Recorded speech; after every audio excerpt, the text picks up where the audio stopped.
Hello and welcome. स्वागत है आपका सामाजिक ज्ञान पे। आज हम ज्योग्राफी का क्लास 6 का first chapter the earth in the solar system पढ़ेंगे। How wonderful it is to watch the sky after sunset. One would first notice one or two bright dots shining in the sky. Soon you would see the number increasing. You could count them anymore. The whole sky is filled with tiny shining objects. Some are bright, other dim. It seems as if the sky is studded with diamonds. They all appears to be twinkling. But if you look at them carefully, you would notice that some of them do not twinkle as others do. They simply glow without any flicker, just as the moon shines. First para में कहा गया है कि आप जब आसमान देखते हो, जब सूर्यास्त होता है, सनसेट के बाद में जब आप आसमान देखते हो तो कैसा लगता है? बहुत खूबसूरत लगता है। और एक दो ब्राइट डॉट्स दिखाई देते हैं, जो तारे दिखाई देते हैं हमको चमकते हुए। थोड़े टाइम के बाद में नंबर इंक्रीज़ होता है और पूरा आसमान जो है वो छोटे छोटे तारों से भर जाता है, जो कि ट्विंकल कर रहे होते हैं। ट्विंकल मतलब चमक रहे होते हैं।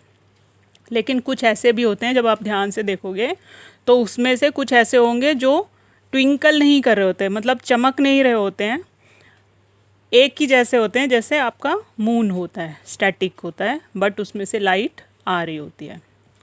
Along with these bright objects you may also see the moon on most of the day. It may however appears at different times in different shape and at different position. You can see the full moon only once in about a month's time. It is full moon night or Purnima. A fortnight later, you cannot see it at all. It is a new moon night or Amavasya. On this day, you can watch the night sky best, provided it is a clear night. आप जो देखते हैं ये bright objects जो देखते हैं आसमान में, ये तो कुछ तो सितारे हैं और एक क्या है? मून है। मून क्या है? हमारा सैटेलाइट या उपग्रह है, नेचुरल सैटेलाइट है ये, ठीक है। 15 दिन में ये दिखाई देता है जब फुल मून आता है, जिसे हम पूर्णिमा कहते हैं। और 15 दिन ऐसा टाइम होता है जब धीरे धीरे घटते इसकी कला बिल्कुल गायब हो जाता है आसमान से, और वो होता है न्यू मून कहते हैं इंग्लिश में, और हिंदी में कहते हैं अमावस्या। इसके बाद में इस दिन, अमावस्या के दिन, आसमान ज़्यादा साफ दिखाई देता है क्योंकि चंद्रमा नहीं होता, तो तारे ज़्यादा दिखाई देते हैं। Do you wonder why can not we see the moon and all those bright tiny objects during daytime? It is because the very bright light of the sun does not allow us to see all these bright objects of the night sky. दिन में आप ना तो चंद्रमा देख पाते हैं ढंग से और ना ही तारे देख पाते हैं। जबकि अगर आप कभी नोटिस करेंगे तो जिस समय रात में चंद्रमा नहीं निकल रहा होता, उस समय दिन में कहीं ना कहीं दिखता है, छोटा या थोड़ा हल्का फुल्का दिखता है, लेकिन उतना शाइन नहीं करता क्योंकि सूरज की रोशनी क्या करती है? उसकी चमक को ढक देती है, उसको अलाउ नहीं करती है, परमिट नहीं करती है। The sun, the moon and all those object shining in the night sky are called celestial bodies. इनको क्या कहते हैं? सेलेस्टियल बॉडीज़ कहते हैं, जिसमें सूर्य, चंद्रमा और तारे आते हैं। Some celestial bodies are very bright and big and hot. कुछ celestial bodies कैसी होती हैं? बहुत बड़ी होती हैं और गर्म होती हैं, जैसे सूरज है। They are made up of gases. किससे बना है? Gases से बना है। They have their own heat and light which they emit in large amounts. These celestial bodies are called stars. The sun is a star.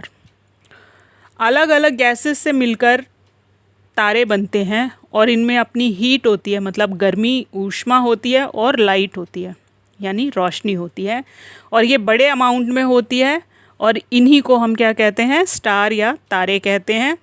सूर्य जो है वो एक तारा है। The sun is a star.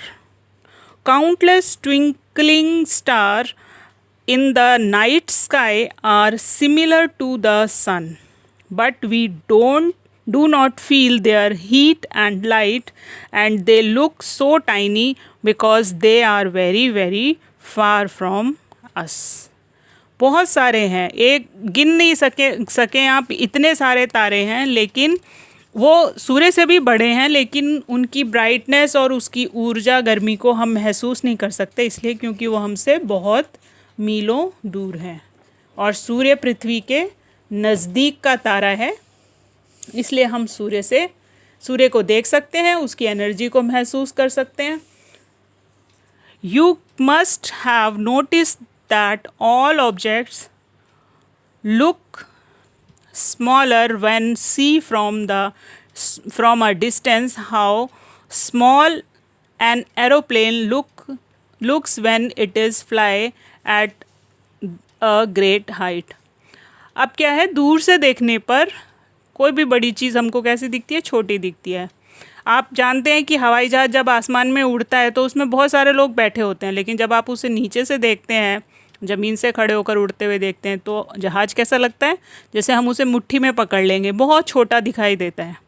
इसी तरह बाकी के तारों के साथ भी होता है, क्योंकि उनका डिस्टेंस ज़्यादा है तो वो हमको कैसे दिखते हैं, छोटे दिखाई देते हैं।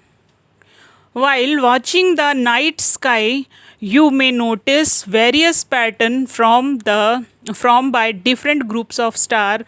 These are constellations. Ursa Major or Big Bear is one such constellation. One of the most easily recognizable constellation is the Saptarishi. It is a group of 7 stars that forms a part of Ursa Major constellation. Ask someone elder in your family or neighborhood to show you more star, planets and constellations in the sky. अब constellation क्या होता है? Constellation होता है राशि चक्र, या ऐसे ग्रुप स्टार्स का ग्रुप होता है जो एक पैटर्न बनाता है, एक चित्र बनाता है, या उसको देखने से आपको लगता है कि ये शायद ये चीज़ बना रहा है। जैसे आप राशियाँ देखते हैं ना, सिंह राशि, मेष राशि, तुला राशि, धनु राशि, तो ये जो राशियाँ हैं ये सब कॉन्स्टलेशंस हैं, यानी कुछ तारों का ग्रुप है जो एक आकृति बनाते हैं। उषा मेजर या सप्तऋषि जिसे कहते हैं, बिग बियर, और उषा मेजर्स जो है वो इंग्लिश में उषा मेजर है और हिंदी में सप्तऋषि है। और आप इस सप्तऋषि को देखेंगे ना तो ऐसे लगेगा जैसे चम्मच है, सूप पीने वाला कोई टेढ़ा सा चम्मच है, या बच्चे की कोई कार्ट है। इसमें 7 तारे होते हैं, हिंदी में हमारे यहाँ इसे सप्तऋषि कहते हैं। और हर ऋषि जो है एक एक ब्रह्म ऋषि है, ब्रह्मा जी से उत्पन्न होने वाले 7 ऋषि हैं जो अजर अमर हैं। उन्हीं के नाम से ये सब, मतलब सप्त ऋषियों के नाम उन्हीं पे ही हैं। ठीक है, अब आते हैं हम नेक्स्ट पैरा पे। In ancient time people use to determine direction during the night with the help of star. पुराने समय में, आज भी होता है ऐसा, पुराने समय में, अब आपके इसमें जीपीएस वगैरह लगाए तो आप डायरेक्शन को वो कर सकते हैं, लेकिन जिस समय पे जीपीएस का सिस्टम नहीं था, लोग क्या करते थे, तारों से रास्ता पूछा करते थे, यानी तारे देख के अंदाज़ा लगाते थे। क्योंकि आपको पता है सूर्य जो है वो कहाँ से उगता है, पूरब से उगता है। अस्त कहाँ होता है, पश्चिम में अस्त होता है। और एक तारा है जिसे ध्रुव तारा कहते हैं, और ये कहाँ पे होता है, इसकी पोजीशन नॉर्थ में होती है, उत्तर में ध्रुव तारा रहता है। और ध्रुव तारा स्टैटिक है, वो अपनी स्थिति कभी बदलता नहीं है। तो जो रात में ट्रैवल करते हैं लोग, वो अंदाज़ा लगाते हैं कि हम उत्तर की तरफ बढ़ रहे हैं, या हम उस तारे से उल्टी डायरेक्शन में जा रहे हैं तो हम दक्षिण की तरफ बढ़ रहे हैं, या लेफ़्ट राइट किधर को जा रहे हैं। ठीक है, the north star indicates the north direction. It is also called the pole star. इसे इंग्लिश में क्या कहते हैं, पोल स्टार, या हम हिंदी में कहते हैं ध्रुव तारा। It is always remain in the same position in the sky. वो हमेशा एक ही स्थिति में होता है आसमान में। We can locate the position of the pole star with the help of the Saptarishi. Look at figure 1.1. You will notice that if an imaginary line is drawn joining the pointer star and extended further, it will point to the pole star. अब जैसे ये बच्चा खड़ा हुआ है और ये देख रहा है कि लास्ट के दो तारे जो हैं, ये स्पून का जो स्क्वायर है उसके जो दो तारे हैं, उसी सिमिलैरिटी में अगर वो देखता है उत्तर की तरफ, तो एक बड़ा चमकीला तारा दिखता है जो कि कौन सा तारा है, नॉर्थ पोल स्टार है। ठीक है, अब आते हैं हम next. Some celestial bodies do not have their own heat and light. कुछ सेलेस्टियल बॉडीज़ की, कुछ प्राकृतिक जो बॉडीज़ होती हैं उनकी अपनी हीट और लाइट नहीं होती, यानी ऊर्जा और लाइट यानी रोशनी नहीं होती। They are lit by the light of the star. वो किसकी रोशनी से चमकते हैं?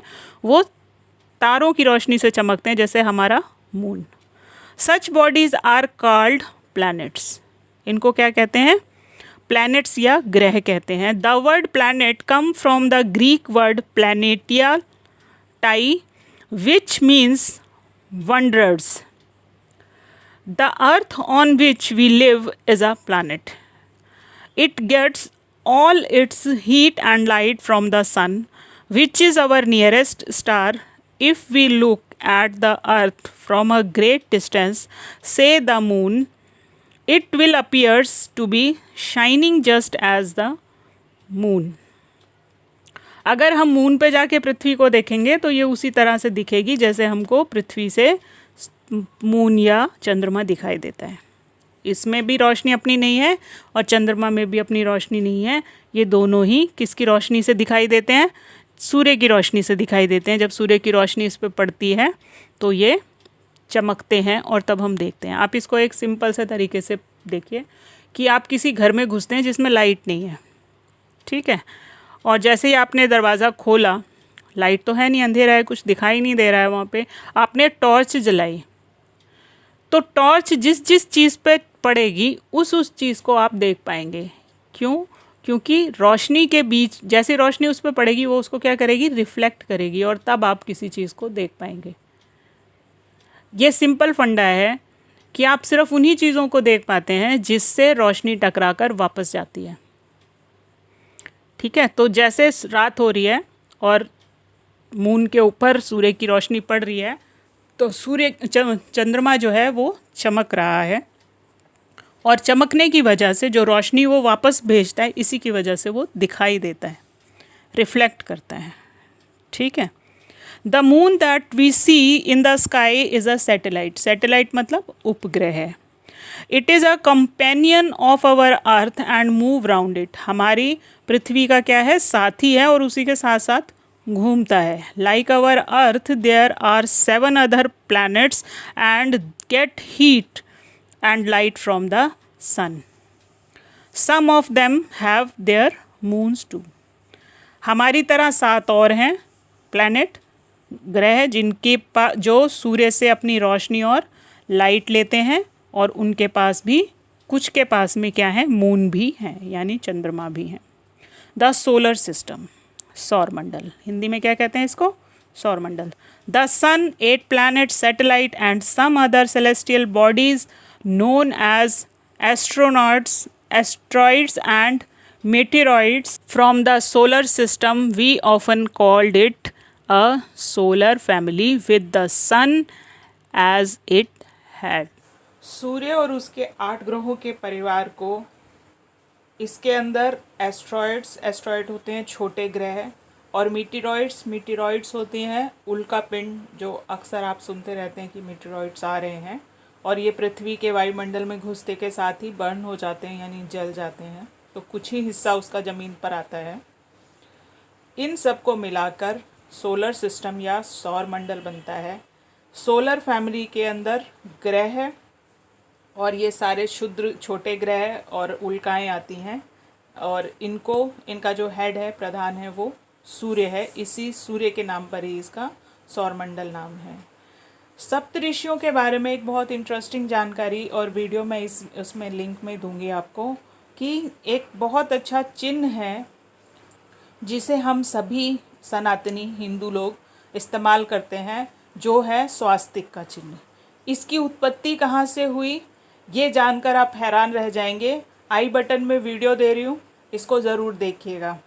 थैंक्स फॉर वॉचिंग, और नेक्स्ट पार्ट में हम इसके आगे का चैप्टर करेंगे। Thank you.